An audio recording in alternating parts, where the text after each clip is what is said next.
한때는 세계 곳곳을 누비던 한국인 여행자들이었죠. 그런데 이제는 세계의 표적이 되고 있다고 합니다.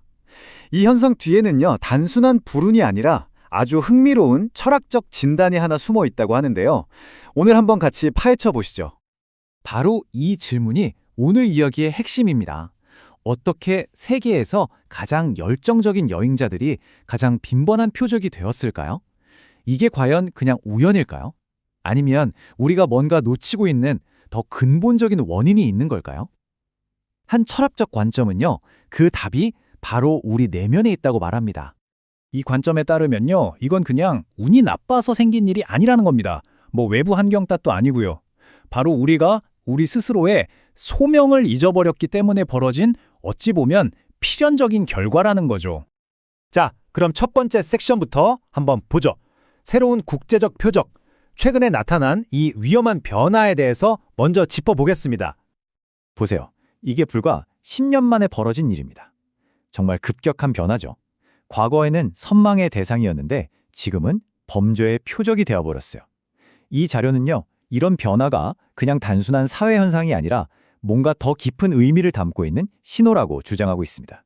네, 핵심이 바로 이겁니다. 이게 주사위를 던져서 우연히 나온 결과 그런 게 아니라는 거죠. 이 철학에서는요, 지금 이 상황이 마치 도미노처럼 아주 명확한 원인에서부터 시작된 필연적인 결과라고 보고 있는 겁니다. 자, 그럼 두 번째 섹션입니다. 오만함에 대한 진단. 도대체 왜 그 선망이 적대감으로 바뀌게 된 걸까요? 이 문장이 이 관점의 비판을 정말 날카롭게 요약해주고 있는 것 같아요.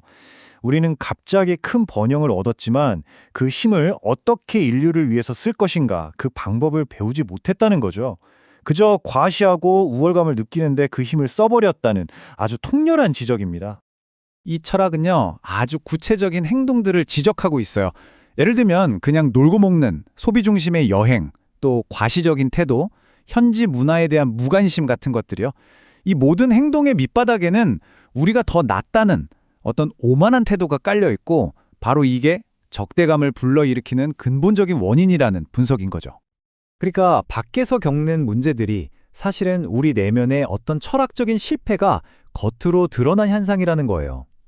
남 탓하고 환경 탓하기 전에 우리 자신의 행동이 대체 어떤 결과를 낳았는지 먼저 돌아봐야 한다. 바로 이 메시지를 던지고 있는 겁니다. 자, 그럼 세 번째 섹션으로 넘어가 보겠습니다. 잊혀진 소명, 우리의 역사적인 정체성을 다시 한번 발견해보자는 이야기입니다. 이 관점의 가장 중심에는요, 바로 이 독특한 사명감이라는 게 자리 잡고 있습니다. 그러니까 한국인은 단순히 한 국가의 국민, 그 이상이라는 거죠. 인류 전체를 이끌어야 할 어떤 역사적인 책임을 물려받은 존재다. 이런 개념입니다. 바로 이 지점이 이 철학이 요구하는 행동의 변화를 아주 명확하게 보여주는 부분입니다. 이제는 관광객의 시각을 버리라는 거예요. 그리고 인류의 미래를 함께 고민하는 관리자의 자세로 여행에 임해야 한다. 이렇게 말하고 있습니다. 쉽게 말해서 소비자가 아니라 기여자가 되어야 한다는 거죠. 그러니까 우리가 지금 겪고 있는 이런 어려움들은 말하자면 우주나 자연의 법칙이 우리에게 보내는 경고 신호다. 이렇게 해석을 하는 겁니다. 너희 지금 길에서 벗어났으니 다시 돌아와라 하는 메시지라는 거죠. 이건 벌이 아니라 오히려 성장을 위한 깨우침이라는 겁니다. 자, 이제 마지막 네 번째 섹션입니다. 존경으로 가는 길. 그럼 도대체 어떻게 이 흐름을 바꿀 수 있을까요? 해결책은요, 여행에 대한 우리의 관점 자체를 완전히 뒤집는 데서 시작합니다. 여행을 휴가가 아니라 하나의 임무라고 생각해보자는 거죠. 그냥 보고 즐기는 걸 넘어서서 방문할 곳을 아주 깊이 연구하고 이해하고 내가 이곳을 위해 뭔 할 수 있을까를 고민하는 그런 새로운 의식을 제안하는 겁니다. 이게 바로 이 새로운 접근 방식이 추구하는 최종 목표입니다. 단순히 다른 사람들의 부러움을 사는 걸 넘어서서 인류 전체로부터 진정한 존경을 받는 존재가 되어야 한다는 것, 이게 핵심인 거죠. 이 문구가 이 철학의 인과관계를 아주 명확하게 보여주는데요. 우리가 먼저 인류를 위해 기여를 하면 자연의 법칙에 따라서 안전과 보호는 저절로 따라오게 된다. 이런 믿음이 담겨 있습니다. 자, 그런데요. 여기서 이야기가 아주 예상치 못한 방향으로 전환됩니다.